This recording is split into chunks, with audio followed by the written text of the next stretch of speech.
শ্রীমদ্ ভাগবত গীতা অনুবাদ স্বামী রামসুখদাস নবম অধ্যায়ের ২৪তম শ্লোক। অহং হি সর্বযজ্ঞানাং ভুক্তা চ ভতুরে চ ন তু মমভিজানন্তি তে নাতশ্চন্তি তে। কারণ আমি সমস্ত যজ্ঞের ভোক্তা এবং প্রভু, কিন্তু এরা তত্ত্বগতভাবে আমাকে জানে না, তাতেই তাদের পতন হয়। ব্যাখ্যা: দ্বিতীয় অধ্যায়ে ভগবান বলেছেন যে যারা ভোগ ও সম্পদ আহরণে অত্যন্ত আসক্ত, তারা আমাদের কেবল ভগবত অভিমুখেই যেতে হবে এইরূপ নিশ্চয় করতে পারে না। তাই ভগবত অভিমুখে চলার পথে দুটি বাধা প্রধান হয়ে থাকে: নিজেকে ভোগের ভোক্তা বলে মনে করা এবং নিজেকে সম্পদ সংগ্রহের মালিক বলে মানা। এই দুটিতে মানুষের বিপরীত ধারণার ফলে যে পরমাত্মা হতে সর্বতভাবে বিমুখ হয়ে যায়। যেমন শিশুকালে মাকে ছাড়া বালক থাকতে পারে না, কিন্তু বড় হয়ে যখন তার বিবাহ হয় তখন স্ত্রীর সঙ্গে সেই আমার স্ত্রী এইরূপ সম্বন্ধ স্থাপন করে। সে তার ভোক্তা এবং মালিক হয়ে বসে। তখন আর তার মাকে তত ভালো লাগে না, সহ্য হয় না। তেমনি এই জীব যখন ভোগ ও ঐশ্বর্যে ব্যাপৃত হয়, অর্থাৎ নিজেকে ভোগগুলির ভোক্তা ও সম্পদের মালিক বলে মনে করে, তাদের দাস হয়ে যায় এবং ভগবান হতে সর্বতভাবে বিমুখ হয়, তখন আর তার একথা স্মরণে থাকে না যে ভগবানই সব কিছুর ভোক্তা এবং মালিক। এই জন্যেই তাদের পতন হয়। কিন্তু যখন এই জীবের চেতনা বা জ্ঞান হয় যে আসলে সমস্ত ভোগ এবং সম্পদের বা ঐশ্বর্যের ভোক্তা ও মালিক ভগবানই, তখন তারা ভগবান আকৃষ্ট হয়ে ঠিক পথে চলতে থাকে। তখন আর তাদের পতন হয় না। অহং হি সর্বযজ্ঞানাং ভোক্তা চ প্রভুরে চ। শাস্ত্রের নির্দেশ অনুসারে মানুষ যজ্ঞ, দান, তপ, তীর্থ, ব্রত ইত্যাদি যত শুভকর্ম করে এবং নিজ নিজ বর্ণ আশ্রমের পরিধির মধ্যে যেসব ব্যবহারিক এবং শারীরিক কর্তব্য কর্ম করে, সেই সব কর্মের ভোক্তা অর্থাৎ ফলভাগী আমি। কারণ বেদ, শাস্ত্র, পুরাণ, স্মৃতি গ্রন্থাদিতে প্রাণীদের শুভ কর্ম করার জন্য যে বিধান প্রদান করা হয়েছে তা সবই আমার দ্বারা সৃষ্ট, যাতে এই প্রাণীগণ সমস্ত কর্তব্য কর্ম থেকে এবং সেইগুলির ফল থেকে সর্বতভাবে নির্লিপ্ত থাকে। তারা কখনো যেন নিজ স্বরূপ থেকে বিচ্যুত না হয় এবং অন্যান্যভাবে কেবল আমাতেই চিত্ত নিবিষ্ট করে রাখে। তখনই ওই সব শুভ কর্মাদির এবং ব্যবহারিক ও শারীরিক কর্তব্য কর্মের ভোক্তা আমি। যেমন সমস্ত যজ্ঞের ভোক্তা বা ফলভাগী আমি, তেমনি সমস্ত জগতের অর্থাৎ সমস্ত লোক, পদার্থ, ব্যক্তি, ঘটনা, পরিস্থিতি, ক্রিয়া এবং প্রাণীদের শরীর, মন, বুদ্ধি, ইন্দ্রিয়াদির মালিকও আমি। কারণ নিজ প্রসন্নতার জন্যেই আমি আমা হতেই এই সমস্ত জগৎ সৃষ্টি করেছি। সেই জন্য এই সব কিছুর সৃষ্টিকারী হয় আমি, এইসবের মালিক।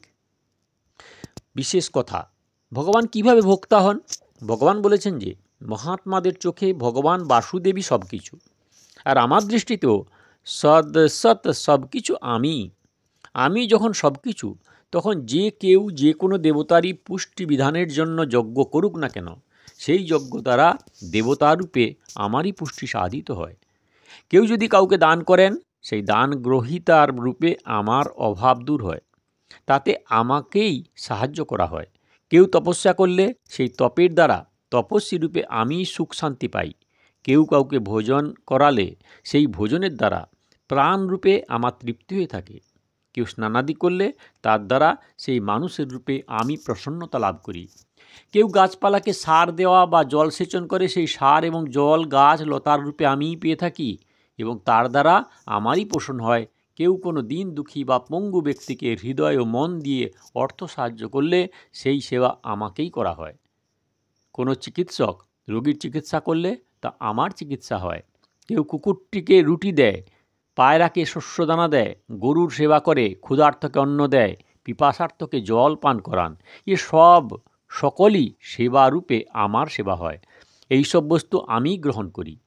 যেমন কেউ কোনো মানুষের সেবা করলে, তার কোনো অঙ্গের সেবা করলে, তার কোনো আত্মীয়ের সেবা করলে সেই সেবা ওই ব্যক্তিরই হয়ে থাকে, তেমনি মানুষ যারই সেবা করুক, যাকেই সাহায্য করুক, সেই সব সেবা এবং সাহায্য আমি প্রাপ্ত হই। কারণ আমি ছাড়া আর কেউ নেই। আমি বহুরূপে প্রকাশিত। বহুসঙ্গে প্রজায়েয়, তাৎপর্য লই নানা রূপে সব কিছু গ্রহণ করাই হলো ভগবানের ভোক্তা হওয়া। ভগবান মালিক হন কীভাবে? ভগবত তত্ত্ব যারা জ্ঞাত আছেন তাঁদের কাছে অপরা এবং পরা প্রকৃতিরূপ সংসার মাত্রেই প্রভু হলেন ভগবান। সংসারের উপর তারই অধিকার। জগৎ সৃষ্টি করুন বা না করুন, জগৎ সংসারের স্থিতি রাখুন বা না রাখুন, প্রলয় করুন বা না করুন, প্রাণীদের যেখানে খুশি সেখানেই রাখুন, তাদের যেমন খুশি সঞ্চালন করুন, যেভাবে ইচ্ছা উপভোগ করুন, নিজের ইচ্ছানুসারে যেমন খুশি পরিবর্তন ঘটান ইত্যাদি যেমন খুশি পরিবর্তন বা পরিবর্তন করাকে ভগবান পুরো স্বাধীন। তাৎপর্য লই যে ভোগী মানুষ ভোগ ও সংগ্রহ করে যেমন খুশি, উপভোগ করাতে যেমন স্বাধীন, তাদের স্বাধীনতা শুধু মেনে নেওয়া হয়, প্রকৃতপক্ষে তারা স্বাধীন নয়, তেমনি ভগবান জগৎ সংসার মাত্রেরই যেমন খুশি পরিবর্তন ও পরিবর্ধনে স্বাধীন। ভগবানের এই স্বাধীনতা প্রকৃত, এই হলো তার মালিক হওয়া।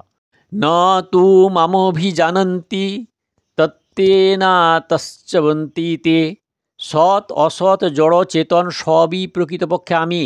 অতএব যে কর্তব্য কর্ম করা হোক না কেন সেই সব কর্ম এবং তার ফলের ভোক্তা আমি।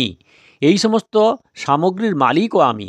কিন্তু যারা এই তত্ত্ব জানে না তারা মনে করে যে আমরা যাকে যা প্রদান করি, খাওয়াই পরাই, সেইগুলি সেই প্রাণীরাই পেয়ে থাকে।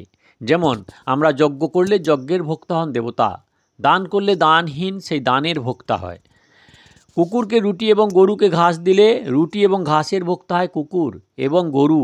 আমরা যখন আহার গ্রহণ করি তখন আমরা হই সেই খাদ্যের ভোক্তা ইত্যাদি। তাৎপর্য এই যে এরা সর্বরূপে আমাকে না মেনে অন্যকে মেনে নেয়, সেই জন্য তাদের পতন হয়। তাই মানুষের উচিত তারা অন্য কাউকে ভোক্তা ও মালিক মনে না ভেবে কেবল আমাকেই যেন ভোক্তা ও মালিক বলে মনে করে, অর্থাৎ যা কিছু সামগ্রী সে অর্পণ করে সেইগুলি আমারই মনে করে আমাকেই যেন অর্পণ করে। তদিয়ং বস্তু গোবিন্দ ভুভ্যমেব সমর্পয়ে। অন্য ভাবটি হলো এই যে মানুষের যা কিছু ভোগ এবং ঐশ্বর্য থাকে তা সবই আমার এবং আমার বিরাট রূপ জগতেরই সেবার জন্য। কিন্তু ভোগৈশ্বর্যে আসক্ত মানুষ সেই তত্ত্ব না জানায় সে সেই ভোগৈশ্বর্যগুলি নিজের বলে মনে করে এবং ভাবে যে এই সব সামগ্রী আমাদের উপভোগের জন্য এবং আমরাই এর অধিপতি মালিক। ফলে সে প্রকৃতপক্ষে ওইগুলির দাস হয়ে যায়। সে ওই সামগ্রীগুলিকে যত বেশি নিজের বলে মনে করে ততই তার অধীন হয়ে যায়। তখন সে ওইগুলির ভালো মন্দকে নিজের ভালো মন্দ ভেবে বসে এবং তার তাতেই পতন হয়। তাৎপর্য হলো এই যে আমাকে সকল যজ্ঞের ভোক্তা ও প্রভু বলে জানলে মুক্তি হয়ে যায়, আর না জানলে পতন হয়। চবন্তি পদটির তাৎপর্য হলো যে ভগবানকে লাভ না করলে তাদের পতন হয়। তারা শুভকর্ম করে উচ্চলোকে গেলেও সেটিকে পতনই বলতে হবে, কারণ সেখান থেকে তাদের ফিরে আসতে হয়। তারা জন্মমৃত্যু প্রাপ্ত হয়ে থাকে, মুক্ত হতে পারে না।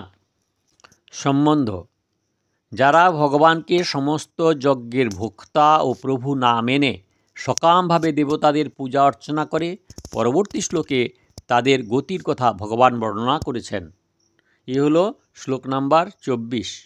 দয়া করে সাবস্ক্রাইব করবেন, লাইক করবেন, শেয়ার করবেন আর কমেন্ট করবেন। পেছনের ভিডিও গীতার শুরু থেকে দেখার জন্য কাকন বাসুতে ক্লিক করে ভিডিও দেখুন, আর পরের ভিডিও দেখার জন্য দয়া করে অপেক্ষা করুন।